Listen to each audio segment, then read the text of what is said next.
préfère avoir un bloc ennemi et deux blocs amis, si vous voulez, de part et d'autre. Donc un vrai axe du mal. Un vrai axe du mal, on pourrait dire ça comme ça.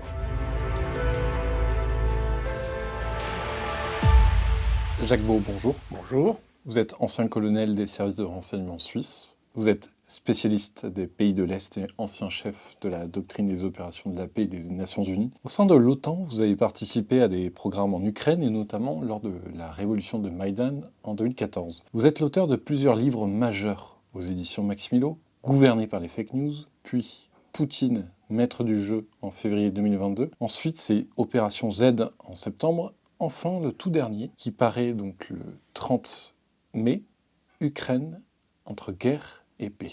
Jacques Beau, quels sont les objectifs américains dans cette guerre? Alors évidemment, quand on parle du conflit ukrainien, et de plus en plus de personnes l'admettent aujourd'hui, on est dans un conflit qui en réalité est un conflit entre les États-Unis et la Russie par l'intermédiaire de l'Ukraine, ce qu'on appelle en anglais proxy war.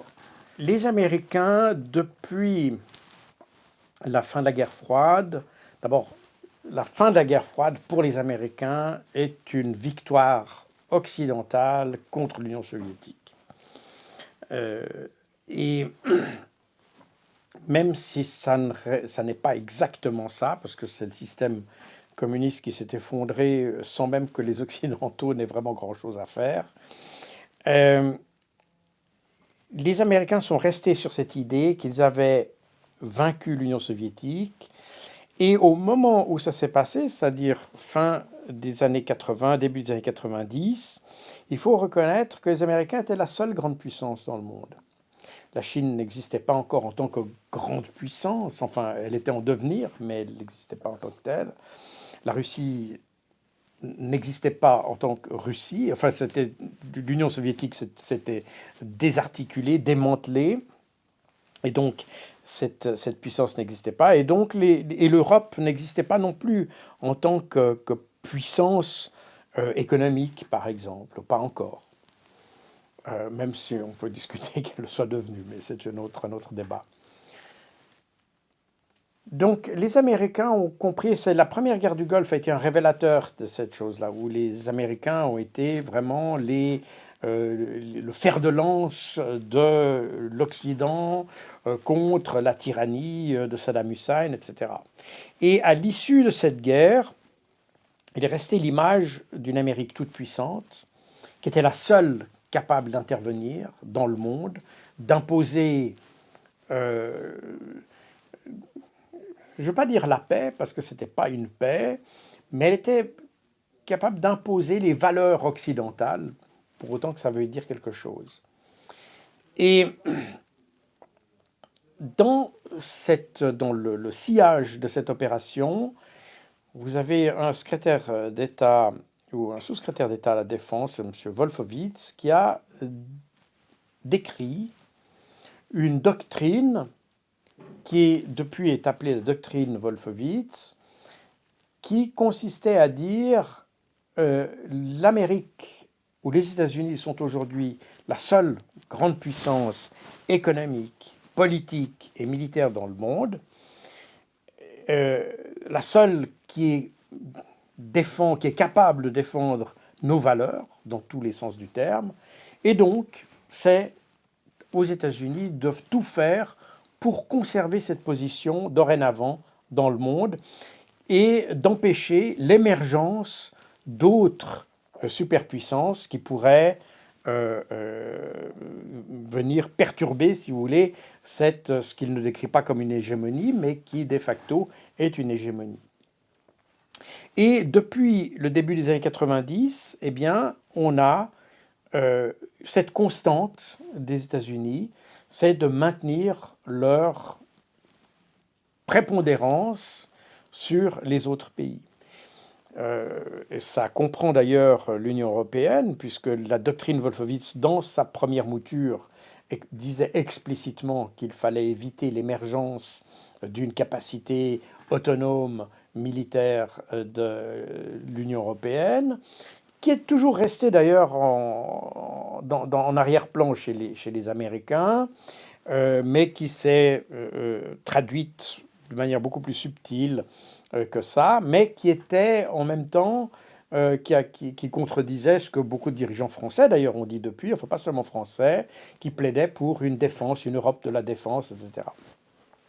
Donc voilà un petit peu où on en est. Aujourd'hui, l'Amérique se trouve un peu prise dans une situation où l'Union européenne a grandi depuis les années 90, elle est devenue une puissance économique.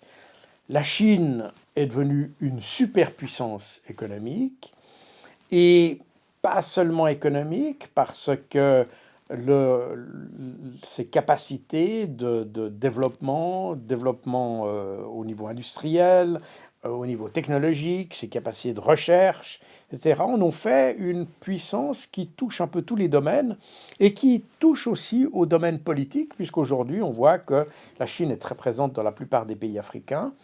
Elle a, grâce à son initiative des routes de la soie, elle finance des infrastructures que les pays de l'hémisphère sud, pour le dire simplement, les pays avaient cruellement besoin de ces infrastructures pour se développer. Donc aujourd'hui, grâce à la création de ces infrastructures, la Chine est devenue une puissance quasi politique, même si elle n'intervient pas dans les affaires intérieures des pays. Les Américains voient que cette influence croissante de la Chine a comme corollaire un désamour croissant par rapport aux Américains et aux Occidentaux d'ailleurs, Américains en particulier parce qu'ils sont les plus dynamiques, les plus, les plus farouchement attachés à cette présence occidentale dans le reste du monde.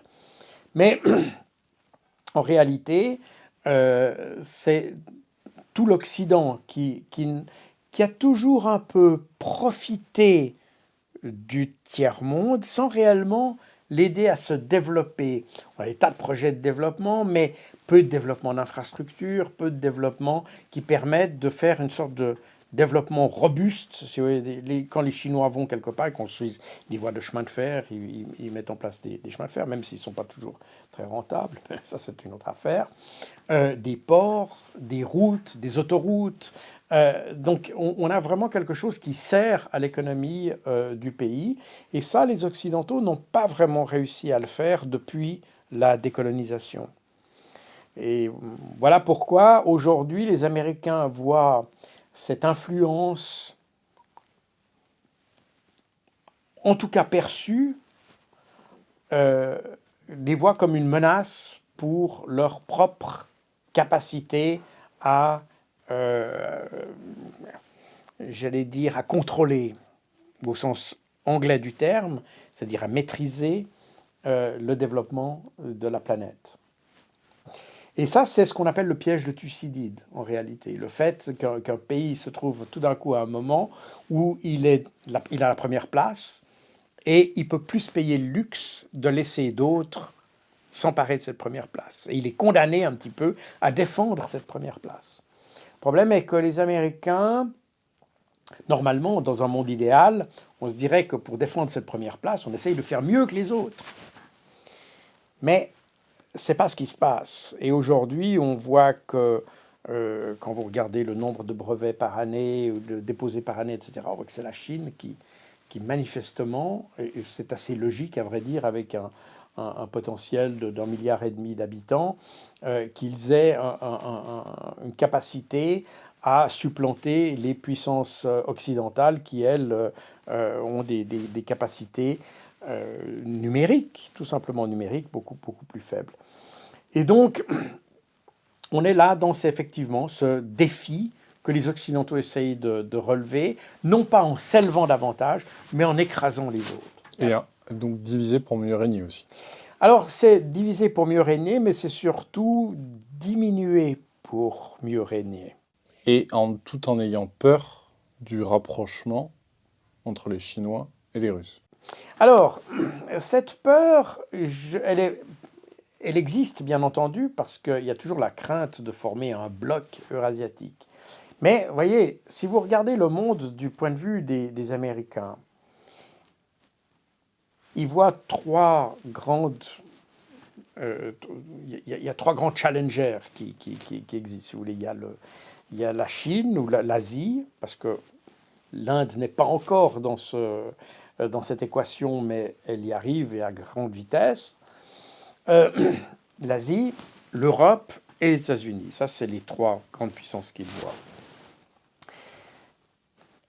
Et là-dedans, vous avez encore la Russie, qui n'est pas vraiment une grande puissance du point de vue de ses capacités. Les capacités industrielles de la Russie sont robustes, mais pas, elles n'entrent pas en compétition avec ni l'Union européenne ni la Chine. En revanche, la Russie a l'avantage, pour celui qui s'allie avec la Russie, d'avoir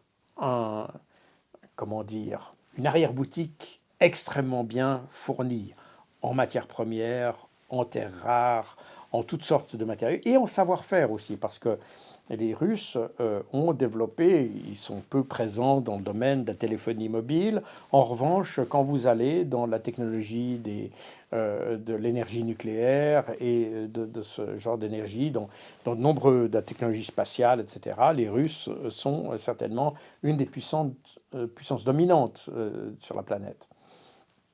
Donc, celui qui est adossé à la Russie a un avantage considérable. Si vous regardez un peu la carte vue des États-Unis, vous verrez que on a une sorte la Russie fait un peu office de plateforme quelque part. Soit on a un groupe eurasien, c'est-à-dire russo-européen, soit on a un bloc asiatique, eurasiatique, dans le sens Russie, Chine et peut-être plus tard l'Inde. Et les Américains voient ces deux challenges, ces deux possibles regroupements comme des challenges. Ils préfèrent avoir finalement un groupe, je pense du moins qu'ils le préfèrent comme ça, d'avoir un groupe Chine-Russie parce que ça leur permet d'avoir un seul adversaire quelque part. Ils ne veulent pas se battre contre les Européens, qu'ils préfèrent conserver comme alliés, même si c'est un allié plus faible, ça reste un allié.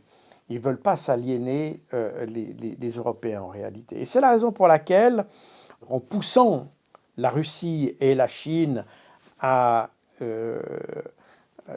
s'allier ou à s'associer, ce qui s'est passé d'ailleurs après la guerre en Ukraine, ou dans le sillage de la guerre en Ukraine, eh bien c'est un second best pour eux, c'est-à-dire une situation qui les trouble pas beaucoup. Et d'ailleurs, quand on regarde la politique américaine, on voit que c'est pas un sujet qui les préoccupe énormément, qui préoccupe davantage les républicains, quoique, mais ça les préoccupe moins que le rapprochement entre l'Europe et la Russie.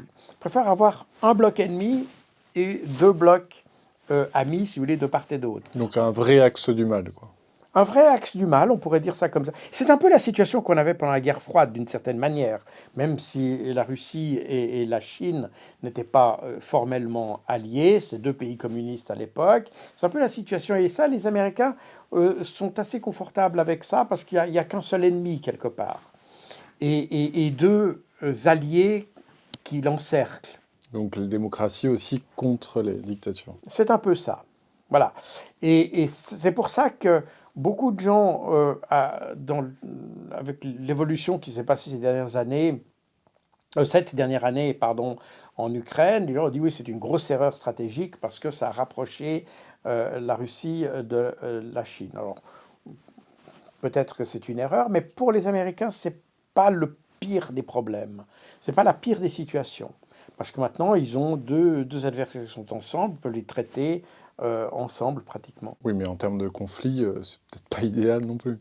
Non, mais les Américains ont toujours cette idée qu'en les isolant du reste du monde... de nouveau, je ne pense pas que les Américains ont l'idée de vouloir avoir une guerre physique, militaire, contre ces deux pays. Donc on voit bien que même avec la Russie, ils n'ont aucune intention de le faire, et ils n'ont certainement pas l'intention de se déclencher une guerre contre la Chine. Il voudrait que la Chine soit impliquée dans une guerre avec Taïwan parce que ça permettrait de faire exactement ce qu'on a fait avec la Russie, c'est-à-dire de diaboliser la Chine, de l'isoler par des sanctions, par tout ça. Mais eux-mêmes ne se sentent pas, d'ailleurs je ne pense pas qu'ils auraient la capacité d'attaquer la Chine. Les États-Unis, c'est une puissance de projection. C'est pas pour rien qu'ils ont des bases un peu partout dans le monde. C'est une puissance navale, une très forte marine, qui est, je pense qu'il n'y a pas d'équivalent dans le monde de la marine américaine, l'US Navy. Mais ce n'est pas vraiment une puissance terrestre, en réalité. Alors que la Chine, c'est exactement l'inverse. Ce n'est pas une puissance navale. Ils le savent très très bien, même si depuis quelques années, ils ont créé une force navale, mais elle est de loin pas de nature à rivaliser avec la marine américaine. En revanche, c'est une puissance terrestre. Ça a toujours été, d'ailleurs, la Chine a toujours été une puissance terrestre.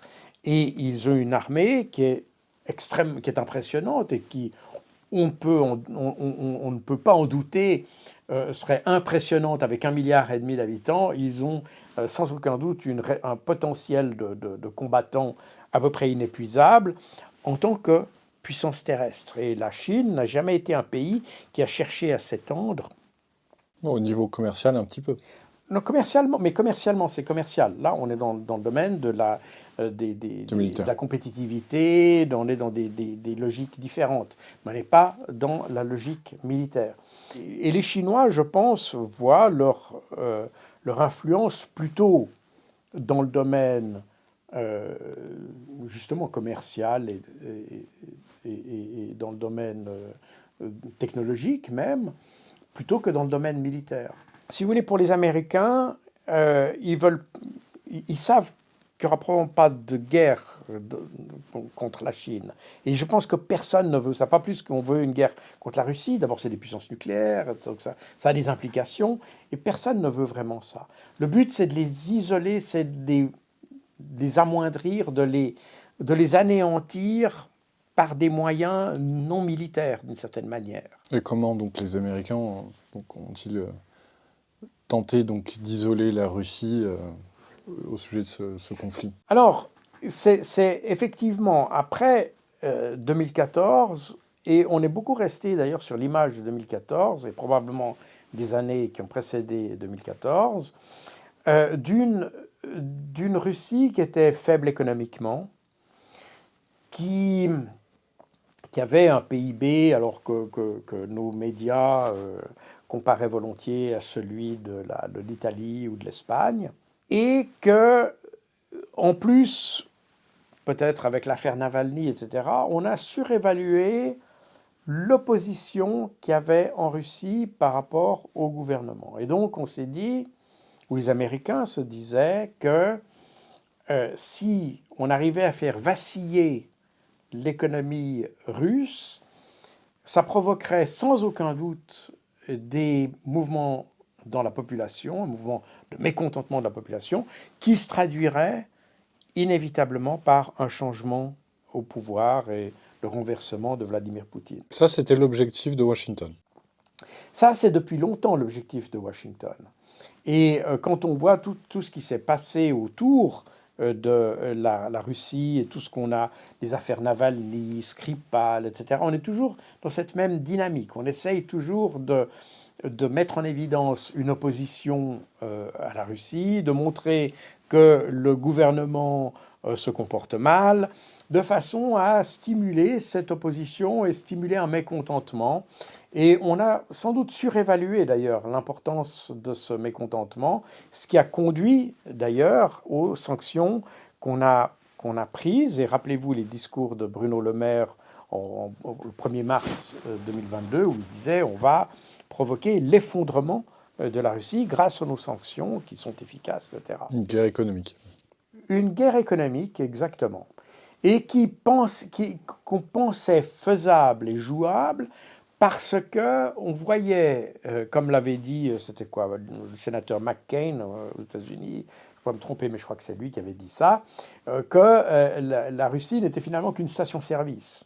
Elle était capable que de fournir des carburants et que si elle ne parvenait pas à vendre ses carburants et si on lui fournissait rien d'autre, eh ben, elle s'effondrerait et la population se retournerait contre le gouvernement. Donc cette stratégie de changement de régime est quand même assez risquée, même si elle réussit. Et ce qui est intéressant, c'est que cette stratégie, je ne l'invente pas, elle a été écrite, et je l'ai mentionné dans mes ouvrages précédents, par la Rand Corporation en mars 2019. Il y a eu 2 publications qui décrivent cette stratégie et la manière de la mettre en œuvre.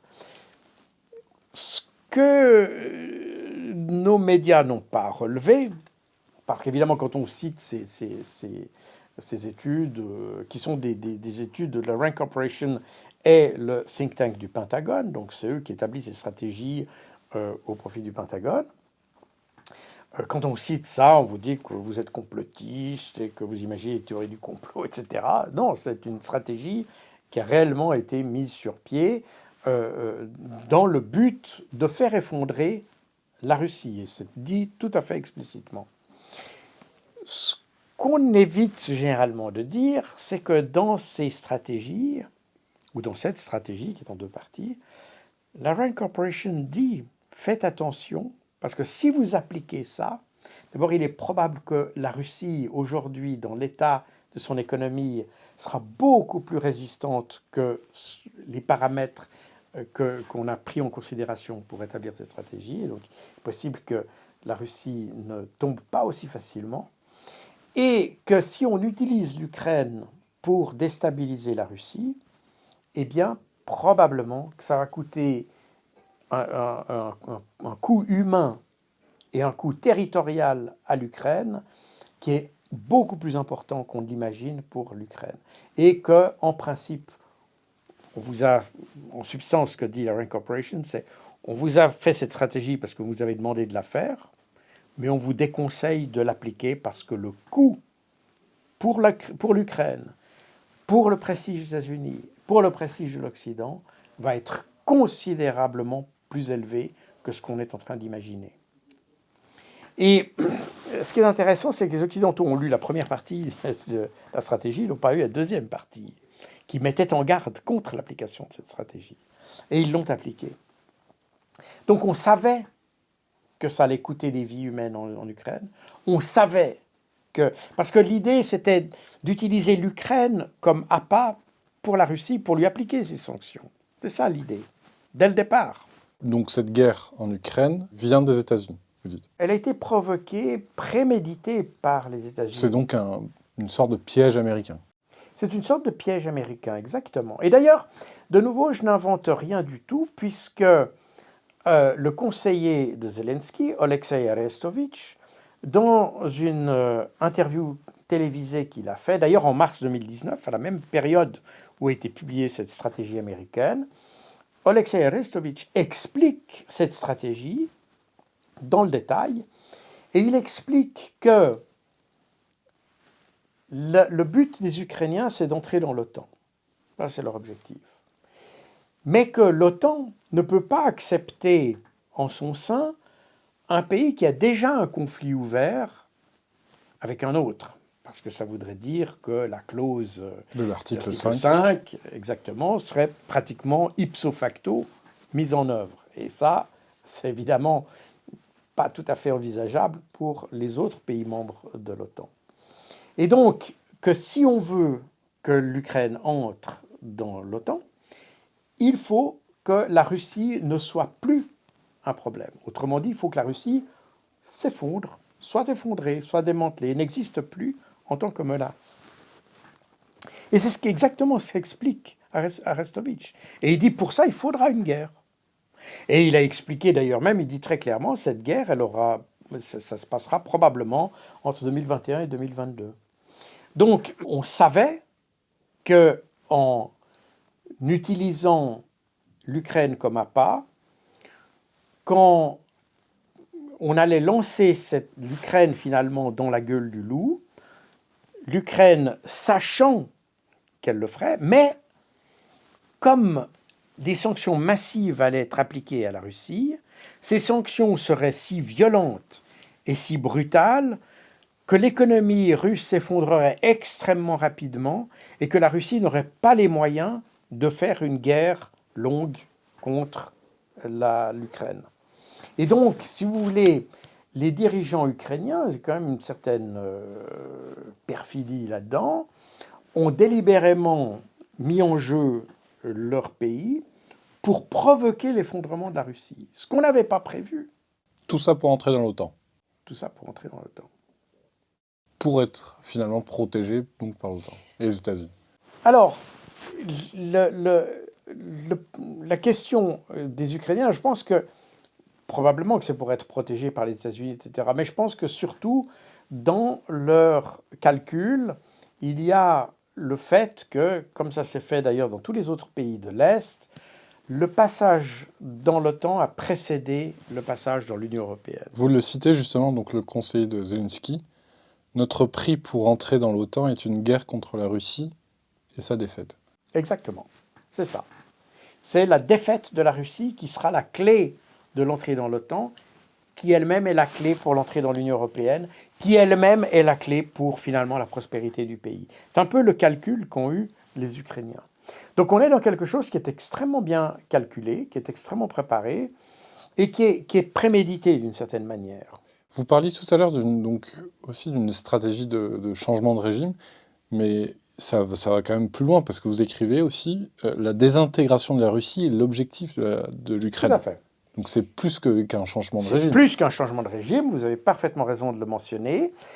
Et il y a quelque chose qu'on évoque généralement jamais, mais il y a eu l'année passée 5 conférences internationales sur cette question.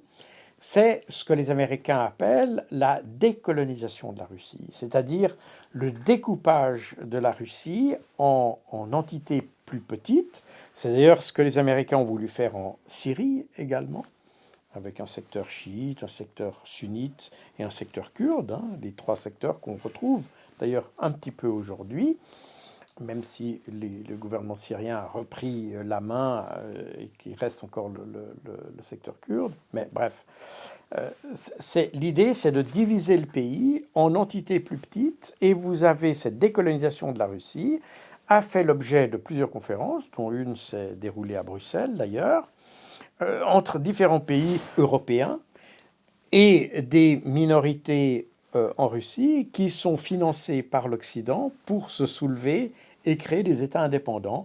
Alors il y a plusieurs modèles qui existent de cette subdivision de la Russie. Il y a des modèles à 19, d'autres à 34 sous-pays qui émergeraient. Ils ont déjà les drapeaux pour tout ça. Donc il y a vraiment un travail de subversion qui devait accompagner le travail en Russie. D'ailleurs, pour la petite histoire, je ne l'ai pas mis dans mon livre parce que ça viendra peut-être dans un prochain, mais il y a la même chose pour l'Allemagne. L'Allemagne est aussi... Il y a un projet de décolonisation de l'Allemagne, avec le découpage de l'Allemagne, ce qu'elle était avant au XIXe siècle, avec les différents... C'est assez intéressant de voir cette idée qu'ont les Américains de vraiment déchiqueter leurs adversaires les plus puissants en entités plus petites, qu'elles soient plus gérables.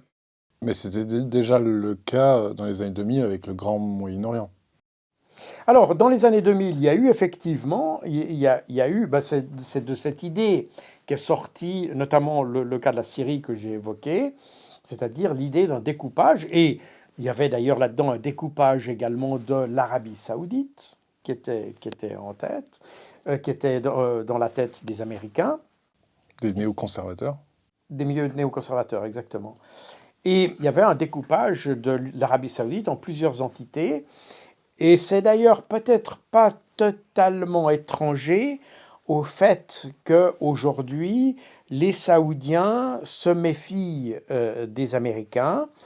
Je rappelle que non seulement Joe Biden avait annoncé qu'il voulait faire de l'Arabie saoudite un État paria, mais c'est aussi l'image que les Saoudiens ont certainement de ce découpage de leur pays par les États-Unis. Et donc, aujourd'hui, ça fait partie, ce plan ou cette idée, peut-être plus une idée qu'un plan concernant l'Arabie saoudite, eh bien, elle a alimenté un contre-feu qui fait qu'aujourd'hui, les pays du reste du monde, comme on les appelle, se méfient des Occidentaux parce qu'ils ne les voient pas comme des facteurs de paix, mais des facteurs de désunification. Donc revenons sur ce piège américain en Ukraine. Tant les Ukrainiens que les Russes savaient-ils qu'ils mettaient le doigt dans l'engrenage, dans ce piège tendu par les Américains? Le gouvernement ukrainien, sans aucun doute, ça, ils le savaient, puisqu'ils en étaient à l'origine, et les Russes, je pense, l'ont subodoré aussi. Donc les deux ont été manipulés. Le terme est un petit peu... J'aime pas le terme manipuler.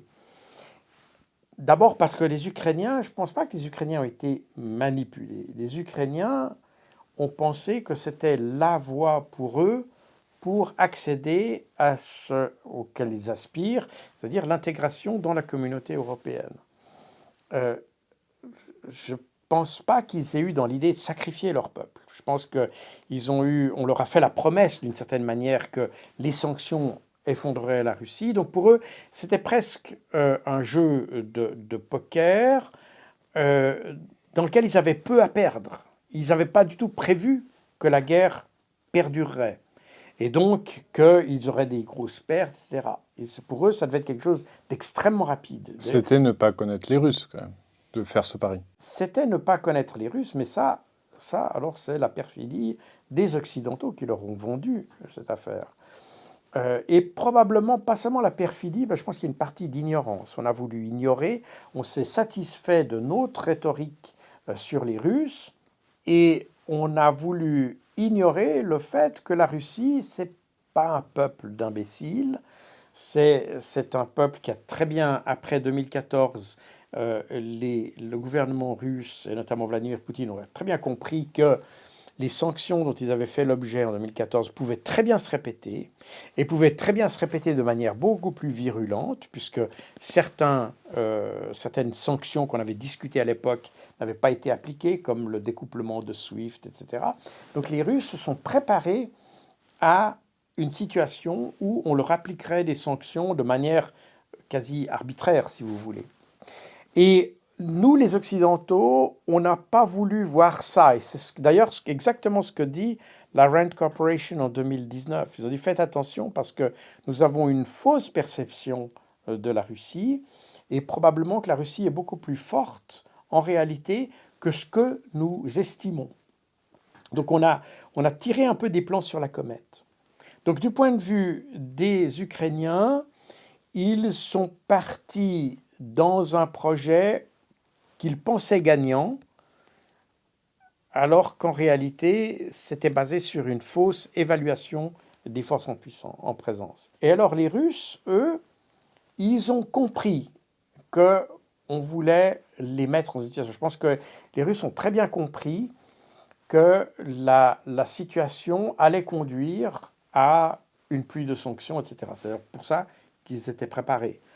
Et ils y sont préparés à ces sanctions depuis de nombreuses années, puisque un des éléments centraux, je pense qu'un élément central de la résilience de l'économie russe, c'est la réduction de la dette extérieure. Et encore aujourd'hui, la dette extérieure de la Russie est l'une des plus faibles du monde, parmi dans la plupart des pays. Donc cette réduction de la dette extérieure est la réduction d'une vulnérabilité aux sanctions qui l'auraient poussé à être dans un système de faillite, si vous voulez, etc. Et donc les Russes sont préparés à ça. Mais ils se sont dit, maintenant, et alors là on peut discuter de la pertinence de la décision d'attaquer l'Ukraine, mais ils se sont dit la chose suivante. Ils ont vu qu'il y avait une menace objective qui se dessinait contre la population du Donbass. Et ils se sont dit, voilà, on va répondre à cette provocation concernant la population du Donbass. Et dans la foulée de cette opération, on pourra à ce moment-là exiger des Occidentaux des garanties sur notre sécurité. Donc l'idée, c'est de déclencher cette opération pour protéger et assurer la sécurité de la population du Donbass. Et dans une perspective très clausewitzienne, on exploite un succès opératif en un succès stratégique, on le transforme en succès stratégique en disant voilà, maintenant on est arrivé là et si vous voulez négocier, eh bien on peut négocier, mais ça comprendra également d'autres aspects sur la neutralisation de l'Ukraine, etc. Et c'est d'ailleurs effectivement ce qui s'est passé, puisque fin février 2022 et fin mars 2022, Zelensky est arrivé avec des propositions qui allaient exactement dans ce sens-là. Faisons un petit peu d'histoire imaginaire. Si Vladimir Poutine n'avait pas décidé d'intervenir en février 2022, que se serait-il passé, selon vous? Alors, ce qu'on peut dire, c'est que très vraisemblablement, il y aurait eu donc une opération militaire ukrainienne contre les populations du Donbass, et contre la Crimée probablement, puisque c'est ce que Zelensky avait décrété. Donc, on est sur des choses tout à fait objectives. On sait également que cette offensive était planifiée par l'état-major ukrainien. Donc, si la Russie n'était pas intervenue, il y aurait eu une attaque contre le Donbass et contre la Crimée. Ça, c'est ce qu'on peut dire. Est-ce que cette situation aurait eu des répercussions en Russie même, qui auraient alors automatiquement, pas automatiquement, mais qui auraient poussé le gouvernement russe à intervenir? Et je rappelle qu'en 2014, alors qu'il y a eu les actions de Kiev contre les populations russophones du Donbass, la population russe en Russie a été extrêmement touchée par ce qui s'est passé dans le Donbass. Et il y a eu d'énormes pressions sur Poutine pour qu'il intervienne en 2014 déjà, ce qu'il n'a pas fait. Et il y a eu des pressions par la suite pour que les républiques de Donbass soient intégrées à la Russie, ce que Vladimir Poutine a refusé de faire. Vladimir Poutine a, entre 2014 et 2022, joué sur les accords de Minsk. Et il pensait avoir une solution politique à ce problème. Et la situation du Donbass était, d'une certaine manière, dans son esprit, et dans l'esprit du gouvernement russe, très certainement, découplée de la situation géostratégique qui était une préoccupation, c'est-à-dire la position de l'OTAN, etc. Deux problèmes séparés. Une attaque de l'Ukraine contre le Donbass aurait fait tout simplement rapprocher ces deux objectifs, exactement ce qui s'est fait en février 2022. En fait, en réalité, la guerre ou l'opération spéciale déclenchée par Vladimir Poutine n'est rien d'autre qu'une opération préemptive, pas préventive dans le langage stratégique. Préventive, c'est ce qui aurait été mené avant une décision ukrainienne. Préemptive, c'est une décision, une action russe qui est prise après la décision ukrainienne. Donc on savait que les Ukrainiens allaient attaquer, on ne savait pas peut-être exactement le jour, mais on savait qu'ils allaient attaquer, et donc on fait simplement le pas avant. Et c'est exactement ce qui s'est passé. Si on n'avait pas eu ça, eh bien les Russes auraient attaqué dans une position plus défavorable peut-être, et surtout sous la pression de la population russe. Et là, en attaquant de manière préemptive, la Russie s'est un peu, a utilisé sans doute la sympathie de la population russe pour la population du Donbass, mais n'a pas été sous pression de sa population. Lors de son allocution le 24 février 2022, Vladimir Poutine, donc à 6 h du matin, déclare que les objectifs de guerre sont la démilitarisation et la dénazification de l'Ukraine. Pas de l'Ukraine, de la menace sur les populations du Donbass. C'est important de le dire. Il ne s'agissait pas d'enlever tous les néo-nazis ou je ne sais pas quoi d'Ukraine.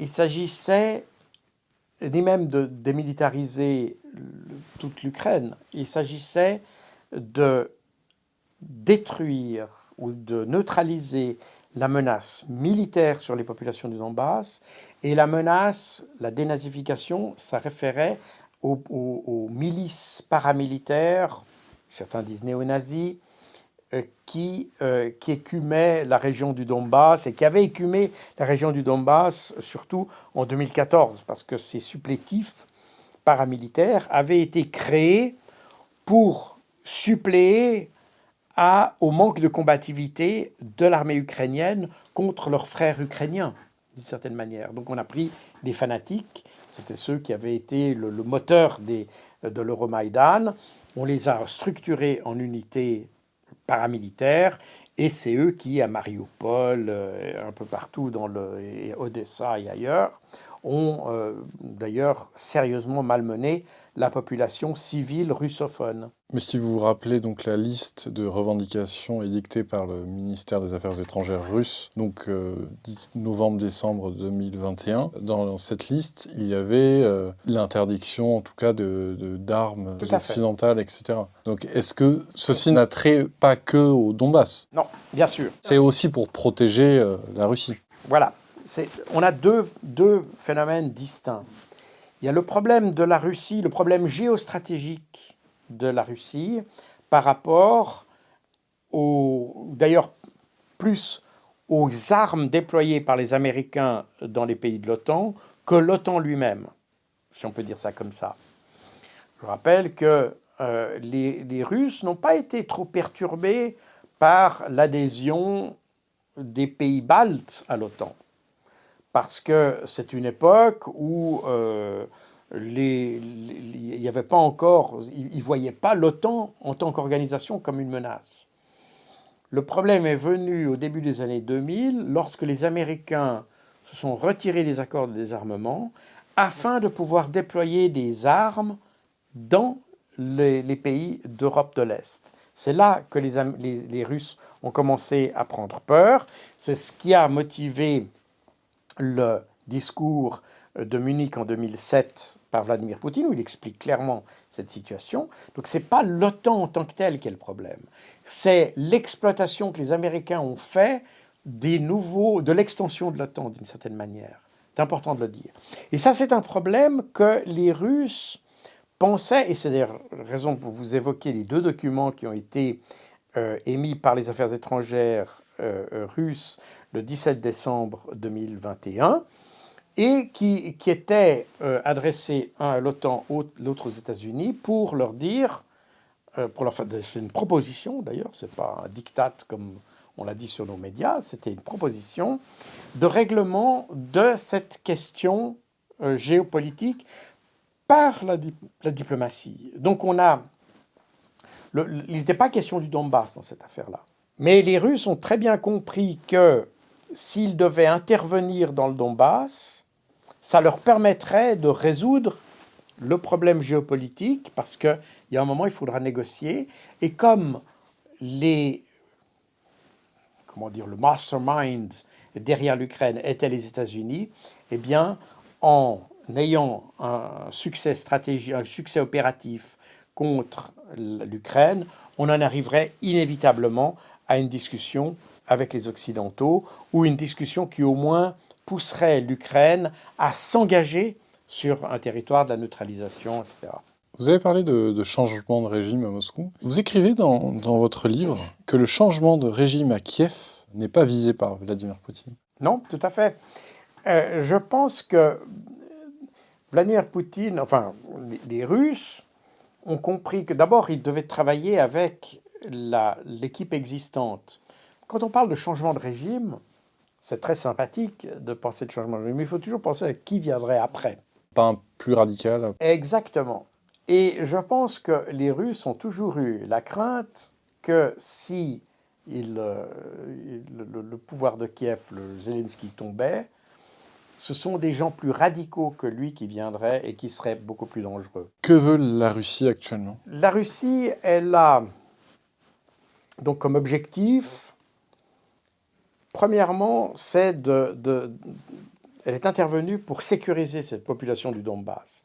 Évidemment que dans le mécanisme qui a conduit à détruire cette menace, eh bien, elle a été amenée à prendre des territoires, elle est amenée à créer ce fameux pont terrestre entre la Russie continentale, si vous voulez, et la Crimée, qui est cette bande de terrain qui est une bande de terrain qui est essentiellement russophone. Je vous rappelle que quand vous regardez la carte des émeutes qu'il y a eu en 2014, à la suite de l'abolition de la loi sur les langues officielles, le 23 février 2014, c'est toute cette région-là qui s'est rebellée contre Kiev. Et c'est contre toute cette région-là que l'armée ukrainienne et les forces paramilitaires ont dû se battre contre la population en réalité. Donc c'est une région où le soutien à la Russie est très fort. C'est la région qui historiquement est aussi la plus liée à la Russie. Le Donbass est une région qui est extrêmement liée, j'entends au niveau des individus, les familles sont communes entre le Donbass et la Russie même. Ils ont des cousins qui habitent de part et d'autre, etc. Donc il y a une imbrication, même plus qu'une imbrication, il y a un lien culturel, ethnique, historique qui est extrêmement fort dans toute cette région jusqu'à la Crimée naturellement. Et donc la Russie aujourd'hui qui s'est emparée de ces territoires, il y a peu de chances qu'elle les relâche et donc qu'elle considère que ces zones russophones ont le droit d'exprimer, si vous voulez, leur droit à l'autodétermination et à rejoindre la Russie, qui est leur port d'attache culturel, si on peut dire ça comme ça. Voilà. Je pense qu'aujourd'hui, les Russes sont à peu près dans la même optique que ce qu'ils avaient eu en 2022, en février 2022, c'est-à-dire qu'ils ont obtenu un certain nombre de succès et ils sont prêts aujourd'hui à entrer dans une négociation avec l'Ukraine, mais évidemment, les territoires qui ont été pris à l'Ukraine, je pense qu'ils vont plutôt les garder et qu'ils vont monnayer la non-continuation des hostilités avec la neutralisation de l'Ukraine ou quelque chose de semblable à ça. Je pense que c'est ça. Est-ce que, pour vous, il est concevable pour l'armée russe de prendre l'ensemble du Donbass ? L'ensemble du Donbass, oui, mais pas l'ensemble de l'Ukraine. D'accord. Donc, il faut être... Je ne pense pas que les Russes aient eu une fois l'idée de prendre toute l'Ukraine. De prendre toute l'Ukraine. Ça, je pense qu'ils n'ont jamais eu. Pour vous, donc, l'objectif russe, c'est le Donbass. L'objectif russe, de nouveau, et je pense qu'ils se sont assez bien tenus à cet objectif, c'est de supprimer la menace militaire sur les populations du Donbass. Ce qui ne veut pas dire que leur gain territorial doit se limiter au Donbass, mais peut aller au-delà dans la mesure où, pour simplifier, si vous voulez protéger la population du Donbass, vous devez empêcher qu'on puisse mettre des positions d'artillerie qui puissent tirer sur le Donbass. Donc ça veut dire Donbass plus, maintenant je dis comme ça, 50 km. Je simplifie le propos. Mais d'ailleurs, Sergueï Lavrov a expliqué ça comme ça. C'est pour ça qu'il a dit, quand il s'est agi l'année passée, lorsque les Occidentaux ont envisagé l'idée de donner des missiles à longue portée à l'Ukraine, des missiles de portée de 300 km, Lavrov a dit, si vous faites ça, vous nous obligez à avancer de 300 km. Donc, l'idée des Russes, c'est de nouveau d'enlever la menace sur la population du Donbass. Donc, ça veut dire le Donbass plus 50 km ou 100, etc., selon la portée des armes que donneront les Occidentaux. Je simplifie le propos, mais c'est un peu comme ça que les Russes voient la chose. Quitte à négocier ces 50 km de plus, ces 100 ou 300 km de plus, dans une négociation avec ça devient ce qu'on appelle en termes techniques, en jargon diplomatique, un bargaining chip, c'est-à-dire un élément de négociation, si vous voulez. C'est ce sur quoi vous allez négocier. Le reste n'entre plus dans la négociation. En revanche, ces 50 km de plus, c'est ce que vous allez négocier. Je pense que c'est un peu comme ça que les Russes voient la conclusion ou l'issue du conflit, pour autant qu'il se conclue par une négociation. Allons maintenant sur le terrain. Quelles sont les forces en présence, aussi bien en termes de matériel que de soldats? De nouveau, il faut revenir aux objectifs qui ont été énoncés par les Russes, c'est-à-dire démilitarisation, dénazification. La dénazification, c'est la destruction de ces forces paramilitaires, et les Russes ont considéré que l'encerclement de Mariupol, qui est le berceau du fameux régiment Azov, ce régiment qui était quand même fortement peuplé de néo-nazis, beaucoup de néo-nazis occidentaux d'ailleurs. L'encerclement de Mariupol et l'encerclement de ce régiment dans Azovstal a été considéré comme ils ont considéré que l'objectif était atteint. Et, sauf erreur, je peux me tromper, mais je crois que c'est le 28 mars 2022, ils ont déclaré que l'objectif de dénazification avait été atteint. Donc, de nouveau, on n'est pas sur Kiev, on est sur Mariupol. Et ça, c'est les militaires russes eux-mêmes qui l'ont dit, ce n'est pas une élucubration occidentale. Reste l'objectif de démilitarisation. Démilitarisation, c'est la neutralisation de la menace militaire. Or, cette menace militaire, on peut dire qu'elle était atteinte déjà une première fois en mai-juin 2022. C'est à ce moment-là que Zelensky commence à réclamer du matériel occidental. Pourquoi? Parce qu'il a perdu son propre matériel. Voilà pourquoi il demande du matériel occidental. Et c'est effectivement là que la grande partie de l'aviation ukrainienne, des forces terrestres, du matériel surtout, a été détruit. Et c'est de nouveau, ces objectifs sont des objectifs qui ont une vocation à détruire des capacités, pas à prendre du territoire, vous le noterez, c'est détruire des capacités. C'est la raison pour laquelle les Russes étaient prêts à négocier dès février et dès mars, parce que pour eux, le problème n'était pas de prendre du territoire, comme l'ont dit les Occidentaux, mais à simplement supprimer la menace, le potentiel de menace. Donc une négociation à ce moment-là aurait parfaitement suffi aux Russes. Mais bon, les Occidentaux n'ont pas voulu, ils ont poussé les Ukrainiens à continuer à combattre, et c'est donc ce qui s'est passé. Donc le matériel a été, on peut dire que matériellement, l'objectif de démilitarisation a été atteint en mai-juin. Et à partir de ce moment-là, on a déjà dans nos médias, nos médias disent l'armée ukrainienne dépend à partir de maintenant de l'Occident pour continuer sa guerre. Et précisément, les Occidentaux ont commencé à fournir du matériel, de la munition, des munitions, etc., pour que les Ukrainiens continuent. Et là, on a une deuxième phase, si vous voulez. Les Russes comprennent que détruire le matériel, ça ne suffit pas. Et à partir de ce moment-là, ils ont compris que ce qu'il fallait, c'était détruire l'ensemble du potentiel militaire, c'est-à-dire y compris les militaires, la troupe. Les humains. C'est ça. Et c'est ce qu'ils ont commencé à faire. Et c'est ce qu'ils ont commencé à faire dès la fin de l'été. Et c'est ce que dit d'ailleurs le général Surovikin, qui alors vient d'être nommé juste après les référendums des 4 oblasts du sud de l'Ukraine, Kherson, Zaporozhye, Donetsk et Lugansk. Juste après ces référendums, les Russes restructurent leur commandement, puisque dorénavant, ils ont que des forces russes, puisque ces oblasts ont rejoint la Fédération de Russie. Donc, on n'est plus dans une situation où vous avez des républiques indépendantes qui combattent aux côtés des Russes, mais vous avez des entités qui appartiennent à la Russie. Donc, le commandement est restructuré.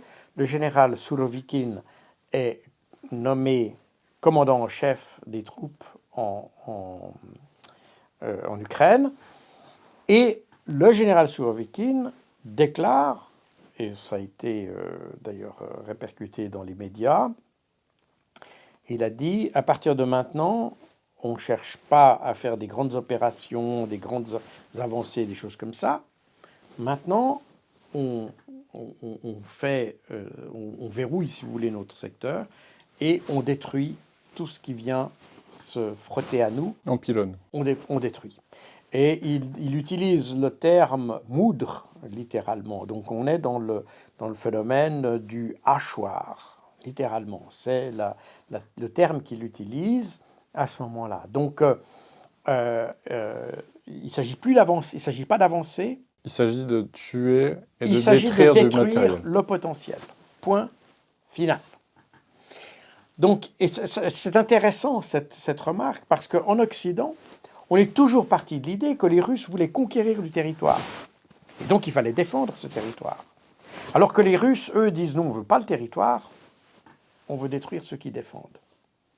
Donc, ça veut dire qu'on est dans une sorte d'asymétrie, du coup, pas dissymétrie, mais asymétrie, où la stratégie ukrainienne ou ukraino-occidentale n'a fait que jouer en faveur des Russes. Cette mauvaise compréhension de la stratégie russe a en fait conduit l'Ukraine à péjorer sa situation. Donc cette stratégie, pour vous, elle fonctionne? Alors, qu'elle fonctionne ou pas, c'est la manière dont les Russes l'ont conduite. Et l'exemple le plus symptomatique de ça, c'est Bakhmout. Et la bataille de Bakhmout est intéressante parce que elle est considérée par les Ukrainiens comme très importante. Enfin, Bakhmout est considéré comme important. Non pas que ce soit une ville assez insignifiante quand vous regardez son importance. Oui, c'est ce que tous les médias disaient au début de ce conflit. Mais elle n'est pas insignifiante dans le complexe de défense que les Ukrainiens avaient en tête. Et quand vous regardez, et je le dessine d'ailleurs dans mon ouvrage, vous avez plusieurs lignes de défense. Plusieurs lignes de défense, dont Bakhmout est un élément finalement central. C'est-à-dire il y a une fonction de verrou quelque part. L'idée étant d'empêcher les troupes russes d'avancer sur Kramatorsk. Kramatorsk étant la porte ouverte des grandes plaines d'Ukraine. Et il n'y a pratiquement plus de terrain pour s'appuyer, pour se défendre. Toute la région du Donbass jusqu'à Bakhmout, Kramatorsk, est une région qui est soit boisée, soit vallonnée, soit fortement construite. Et ça permet à une défense de s'ancrer, si vous voulez. Mais à partir de Kramatorsk, tout ça est pratiquement disparaît d'une certaine manière. Et donc, il faut à tout prix éviter que les Russes avancent jusqu'à Kramatorsk, et Bakhmout constitue un élément central de cette défense. Donc, pour les Ukrainiens, c'est très important, et les Ukrainiens veulent défendre cette place à tout prix. Les Russes l'ont très bien compris. Pour eux, Bakhmout n'est pas si important en tant que ville, puisqu'ils n'ont pas vraiment envie de conquérir l'Ukraine. En revanche, ils savent que pour les Ukrainiens, c'est important et que les Ukrainiens vont amener des troupes dans Bakhmout en permanence. Et qu'il suffit pour les Russes, en fait, d'accueillir ces troupes en les détruisant au fur et à mesure où elles arrivent. Et c'est exactement cette stratégie-là qui a été appliquée. Et ça vous donne la clé de compréhension, d'ailleurs, d'un événement ou d'événements au pluriel qu'on a vu ces dernières semaines entre la fin avril, mi-avril et mi-mai 2023, avec Prigojine, ses altercations avec le pouvoir russe, etc., et le haut commandement russe. Et des révélations du Washington Post. Les révélations du Washington Post, enfin, ce n'est pas des révélations, ce sont des élucubrations parce que ça ne semble avoir aucune réalité. Mais on a brodé sur un événement, en fait, pour créer. Mais la compréhension de cet événement est un peu particulière et personne n'a vraiment cherché à la comprendre. Parce que si on avait cherché à la comprendre, on aurait probablement mieux conseillé les Ukrainiens. Ce qui s'est passé, c'est qu'en octobre 2022, lorsque Surovikin déclare que dorénavant on va littéralement hacher, d'ailleurs il dit dans sa citation que je mentionne dans le livre, il dit nous allons hacher l'ennemi qui avance. C'est-à-dire l'idée, on se met dans Bakhmout, eux ils veulent récupérer leurs terres, donc ils vont avancer, et nous on les détruit quand ils arrivent. Voilà. Et à ce moment-là, on met l'équipe de Prigojine, au Wagner, sur Bakhmout, avec cette mission de détruire. Et c'est l'opération, le nom est sorti tout ça fait récemment, c'est l'opération hachoir à viande, littéralement, le terme utilisé. Et c'est d'ailleurs ce terme qui est utilisé par Prigojine, qui sera réutilisé dans nos médias, et que nos médias réutiliseront pour dire on est en train de hacher les Russes. Mais en réalité, au départ, c'est le nom de l'opération russe. Et de quoi s'agit-il? On donne la mission à Prigojine de détruire l'ennemi qui est dans Bakhmout. Pas de prendre Bakhmout. Pas de prendre Bakhmout. Et on lui donne 6 mois pour détruire Bakhmout. Et naturellement, quand Wagner fait son opération de destruction systématique, il ne reste pas immobile à attendre que les gens viennent, etc., parce que sinon on est dans une guerre de tranchées. Donc ils avancent toujours un petit peu, ils détruisent, ils avancent. Et ce qui s'est passé en avril de cette année, c'est que, donc on lui a donné 6 mois pour faire ça. Donc fin avril, Bakhmout devait être retiré, Wagner devait être retiré de Bakhmout. Là, ce qui s'est passé, c'est que Prigojine, voyant que son succès, parce qu'ils avancent constamment dans Bakhmout, etc., puis il dit, mais là on est à bout touchant de prendre la ville. Et l'état-major russe a dit, non, on a dit, vous avez 6 mois, vous détruisez. Le but, c'était de détruire, pas de prendre la ville. C'est de détruire. Puis Prigojine dit, oui, mais il suffit de très peu pour qu'on puisse dire qu'on a pris la ville. Et c'est la raison pour laquelle l'état-major russe lui a dit, non, mais on ne vous donne plus de munitions, parce que vous devez vous retirer. On a détruit, on a fait ce qu'on voulait atteindre à Bakhmout, et c'est tout, on ne voulait pas prendre la ville. Et finalement, Prigojine, avec ses vociférations, etc., a eu finalement gain de cause, probablement parce qu'on s'est dit, après tout, pourquoi pas, il y a du succès poussant, et il a eu finalement sa munition. Il a pu continuer le combat, et il le continue d'ailleurs à l'heure où on parle. Mais à l'origine, et ça c'est important de le dire, le conflit entre Prigojine et l'état-major russe vient du fait que Prigojine est allé plus loin que l'ordre qu'on lui avait donné en quelque sorte. Et que voyant le succès à bout touchant, il a dit c'est idiot de se retirer maintenant qu'on touche à un but. Même si ce n'était pas le but recherché. En quoi est-ce un conflit de 3e génération? On catégorise des conflits en plusieurs générations. Le premier, c'est le conflit homme contre homme. Bouclier, épée, lance, etc. C'est ce qu'on a connu jusqu'au Moyen-Âge, à peu près. Durant le Moyen-Âge. La deuxième génération, c'est l'introduction de technologies, mais sans l'associer à des stratégies vraiment nouvelles. C'est la Première Guerre mondiale, grosso modo. L'apparition de la mitrailleuse, le développement de l'artillerie, le développement de l'aviation, mais tout ça est mis de manière non synergique, si vous voulez. Sans interarmes. Voilà, c'est ça, on n'est pas dans l'interarme, on est dans l'utilisation, on améliore simplement la distance qu'il y a entre les combattants, mais sans réellement avoir de réelles tactiques et de réelles stratégies pour optimiser ces systèmes. La troisième génération, c'est ce qu'on a eu pendant la Deuxième Guerre mondiale, c'est-à-dire où on commence à combiner ces différents systèmes d'armes de façon à optimiser leur effet.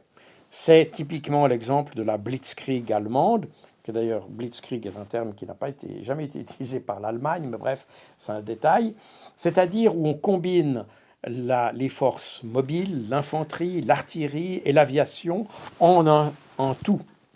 Et on utilise la combinaison des effets de ces différentes armes pour avoir un effet optimal. Donc c'est le combat interarmes techniquement parlant. Et c'est ce qu'on a connu depuis le début de la Deuxième Guerre mondiale jusqu'à la fin de la guerre froide. Et puis, on a le combat de quatrième génération qui est le combat discontinu. C'est la guerre qu'on a connue en Irak, en Afghanistan, etc. C'est-à-dire des armées organisées contre des adversaires qui sont répartis dans la nature, quelquefois dans la population civile, qui combattent par escarmouche, etc. Donc c'est une guerre où on est dans une dissymétrie et parfois asymétrie, ce qui n'est pas exactement la même chose, mais on ne va pas entrer dans les détails ici.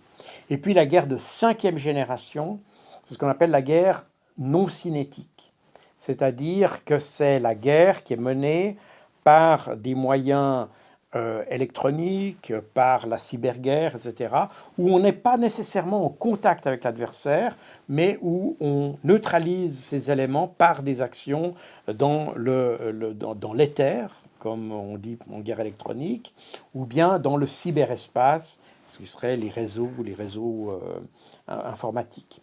Et là, dans la guerre d'Ukraine, on a une combinaison de ces différentes générations. Les Ukrainiens se sont engagés dans cette guerre en pensant être dans une guerre de cinquième génération.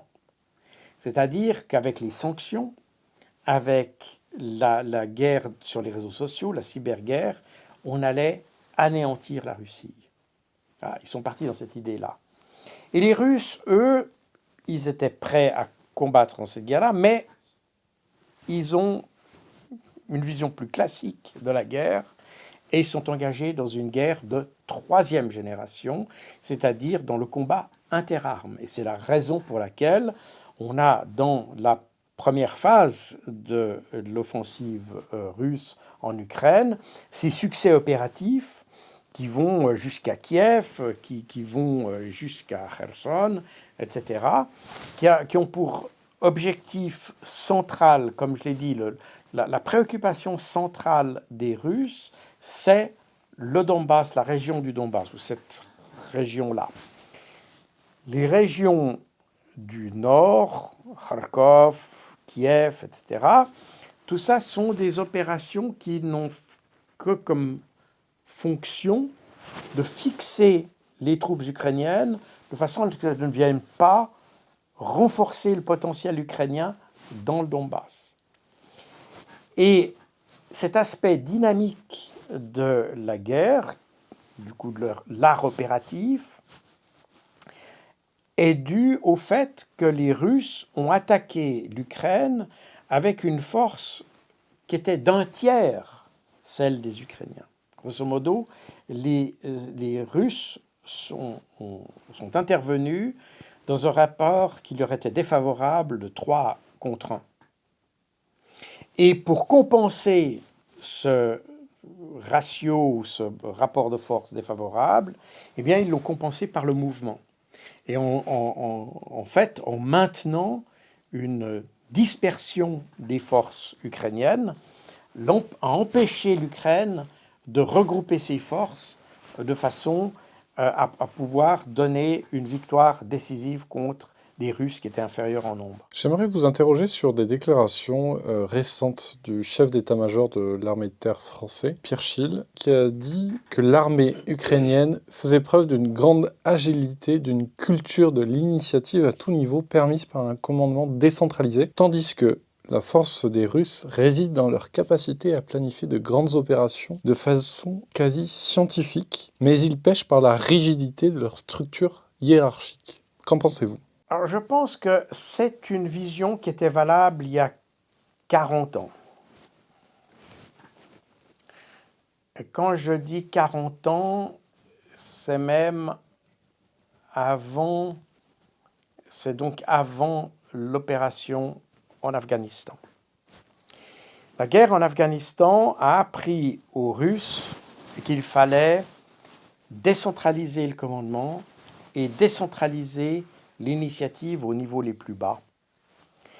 Et si vous comparez, ce que ce général n'a probablement pas fait, la structure de la 40e armée russe ou soviétique à l'époque, qui est intervenue en Afghanistan en 1979. Et si vous comparez la structure de cette même armée en 1983, vous avez deux structures totalement différentes. La première est une structure mécanisée, très traditionnelle, telle qu'on trouverait dans les pays d'Europe centrale. Et l'armée, cette même armée de 4 ans plus tard, est une armée qui comprend que des petites unités de combat indépendantes, déployées par hélicoptère, très rapidement, très mobiles, avec une artillerie extrêmement puissante, parce que ce qui se déplace le plus rapidement sur le terrain de bataille, sur le champ de bataille, c'est le feu. Il suffit de déplacer votre canon. C'est ce qui se déplace le plus vite sur le champ de bataille, même plus vite qu'un hélicoptère. Et donc, les Russes ont appris, pendant la guerre d'Afghanistan, à décentraliser les structures de conduite tactique, de donner de l'initiative aux officiers subalternes, de façon à ce qu'ils puissent diriger le feu, qu'il puisse y avoir une intégration d'ailleurs du feu et des opérations. Ils ont créé d'ailleurs le concept de ce qu'on appelle de reconnaissance feu, c'est-à-dire la boucle qui va de la reconnaissance au feu en un seul circuit. Ça a été développé durant la guerre d'Afghanistan. Et ils ont conservé ça. Et penser que l'armée russe d'aujourd'hui est une armée qui est rigide est totalement fausse. Et ça montre d'ailleurs que nos généraux n'ont pas vraiment étudié la guerre ou l'art de la guerre compris par les Russes. Les Russes sont toujours très forts pour planifier des opérations, ce qu'on appelle l'art opératif. Ça, c'est leur grande force, ça a toujours été depuis la Deuxième Guerre mondiale. Ils sont très largement supérieurs aux Occidentaux. Mais ils ont ajouté à ça les expériences de la guerre en Afghanistan, qui est l'initiative au niveau les plus bas.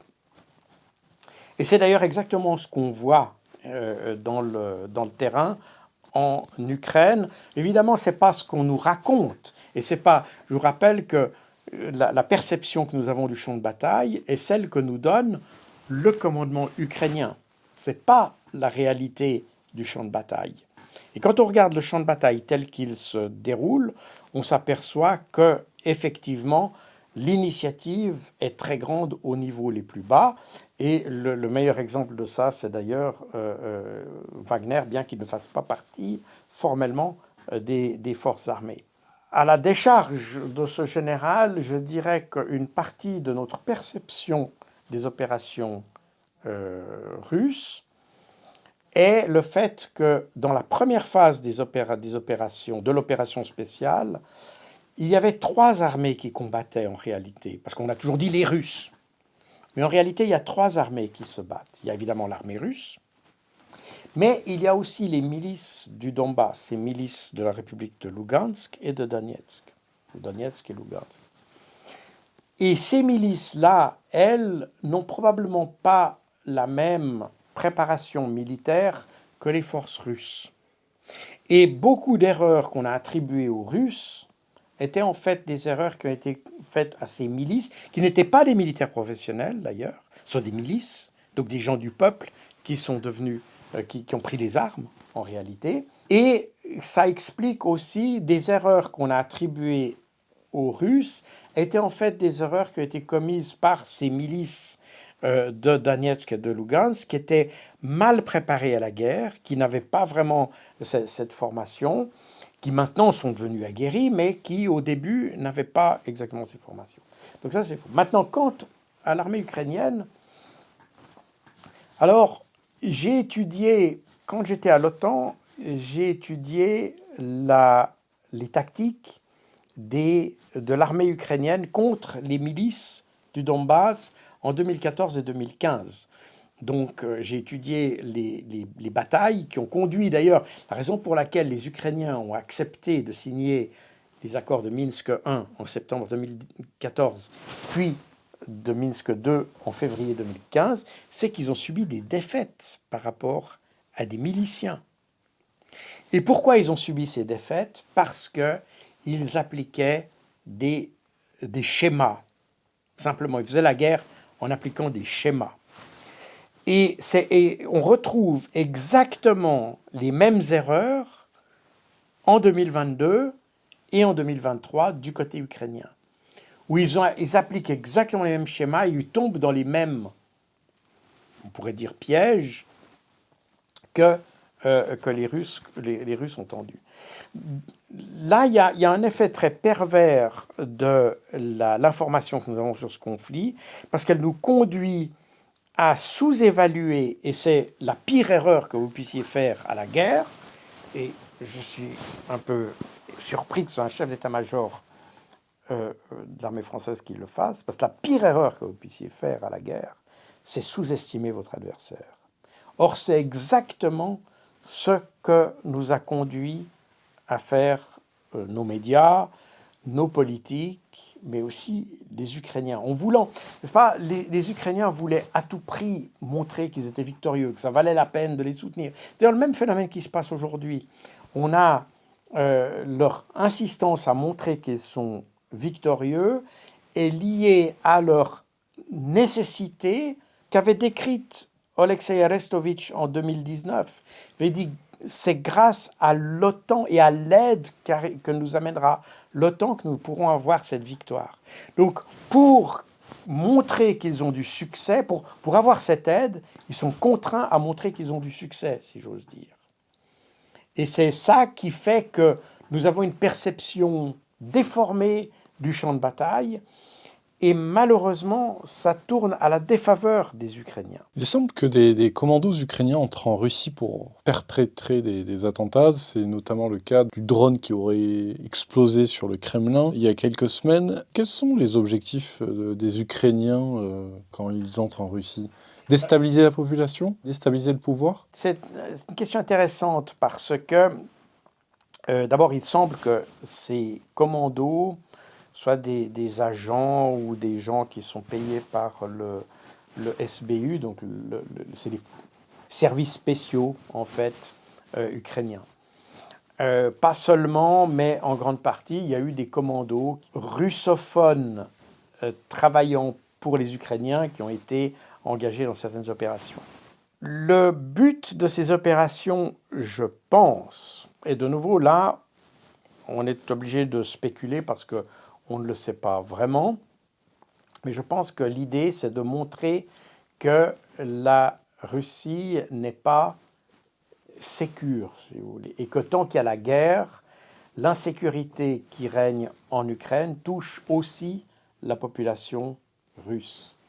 Et c'est pas vraiment pour déstabiliser, à proprement parler, la Russie, mais c'est pour montrer à la population russe que tant qu'il y a la guerre en Ukraine, elle va rester dans une situation d'insécurité. Et que si elle veut retrouver la sécurité, il lui faut arrêter la guerre, de cette manière. Vous revenez aussi sur le sabotage des gazoducs Nord Stream en mer Baltique. Pour vous, qui est responsable? La vérité vraie, comme on dit, il y a que quelques personnes qui la connaissent. Tous les indices qu'on a permettent de dire que c'est probablement les Américains qui sont à l'origine de ça. Et une indication, alors ce n'est pas seulement l'article de Seymour Hersh qui a été abondamment discuté en long, en large et en travers dans nos médias, enfin dans certains médias, parce que beaucoup de médias n'ont tout simplement pas évoqué ce sabotage américain. On est resté sur les déclarations d'un autre général français qui avait déclaré d'emblée, sans même avoir les éléments d'ailleurs, il a dit « c'est les Russes ». Mais bon, la réalité, quand on met ensemble l'intérêt à qui profite le crime, qui avait l'opportunité, tout converge vers les États-Unis. Et depuis cet article de Seymour Hersh, on a eu de nombreuses autres explications alternatives qui sont venues très tardivement d'ailleurs, assez curieusement. Alors, je dis curieusement parce que la région où ces attentats ont eu lieu, c'est-à-dire autour de l'île de Bornholm, l'île danoise de Bornholm, dans la mer Baltique, est un endroit qui, depuis la guerre froide, est considéré comme un emplacement stratégique pour l'OTAN, et les Danois en particulier.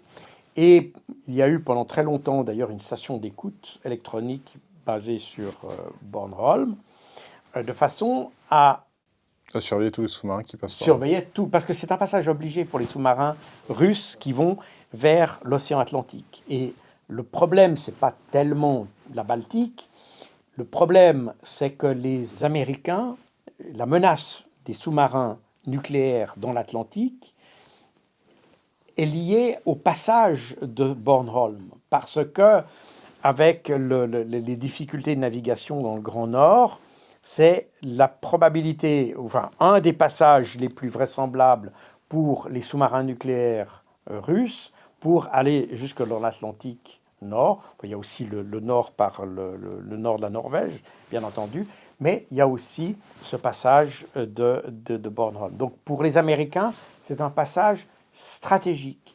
Et vous le savez probablement, mais dans les années 80, il y a eu, les Suédois ont eu partiellement de manière véridique, partiellement leur imagination a été un peu travaillée trop fort, mais ils ont eu l'impression qu'il y avait beaucoup d'activités de sous-marins dans la mer Baltique, etc. Et donc, cette région de Bornholm a été truffée de moyens de surveillance. C'est un endroit où pratiquement les Danois savent exactement si un poisson rouge passe là, ils le savent parce qu'il y a tous les moyens de surveillance sous-marin de cette région. C'est vraiment un emplacement stratégique. D'ailleurs, ça s'appelle dans l'OTAN, dans le langage de l'OTAN, ce qu'on appelle les BALTAP, Baltic Approaches. Et c'est cette région qui est sous surveillance. Donc les Danois savent exactement ce qui s'est passé, pour vous? En théorie, oui. En théorie, oui. Les services secrets danois le savent, et ceux du Nord et du Sud aussi, parce qu'ils participent. Ce qui s'est passé, c'est qu'après, dans les années 80, après ces passages ou la suspicion de passage de sous-marins soviétiques, on a mis en place des réseaux entre les différents pays de l'OTAN pour surveiller toute cette zone. Et ça associe d'ailleurs un pays qui n'était pas de l'OTAN, la Suède, pour surveiller toute la Baltique. Et donc, en fait, toute cette région, toute la partie qui va, grosso modo, du Danemark jusqu'à la région de Königsberg, c'est une région qui est hyper surveillée en termes navals, et les informations passent d'un pays à l'autre de manière extrêmement fluide. Donc, il est très vraisemblable que l'article de Seymour Hersh était, avec peut-être quelques ajustements, mais en gros exprimait bien la réalité des choses. Et ce qui est curieux, c'est que des mois plus tard, on a vu apparaître d'autres histoires qui, soi-disant, expliquaient ça. De commandos pro-ukrainiens. De commandos pro-ukrainiens, de commandos polonais. Et ce qui est amusant, c'est qu'il y a eu les mêmes histoires, ou à peu près la même histoire, qui a été publiée aux États-Unis et en Allemagne, mais qui n'étaient pas identiques. Mais elles ont été publiées en même temps. Donc on a un narratif qu'on a un peu bâclé et qu'on a publié, mais des deux côtés, les histoires ne collaient pas exactement. Et puis, très récemment, il y a eu finalement un amateur qui est arrivé en disant que oui, mais j'ai découvert qu'il y avait un navire russe qui était dans les parages avec probablement des sous-marins, mais c'est un amateur qui a dit ça sur la base de photos aériennes. Enfin bref, les narratifs se succèdent, se recouvrent absolument pas. Et on voit qu'on est un petit peu dans une opération on crée du brouillard autour de l'article de Seymour Hersh, qui était probablement le plus, le plus précis, en tout cas à l'époque. Je pense qu'il y a des choses qui ne collent pas exactement, mais dans les grandes lignes, je pense qu'il nous a donné une bonne image de la situation. Merci beaucoup, Jacques Beau. Je rappelle que vous êtes l'auteur de Ukraine entre guerre et paix aux éditions Max Milo. Merci.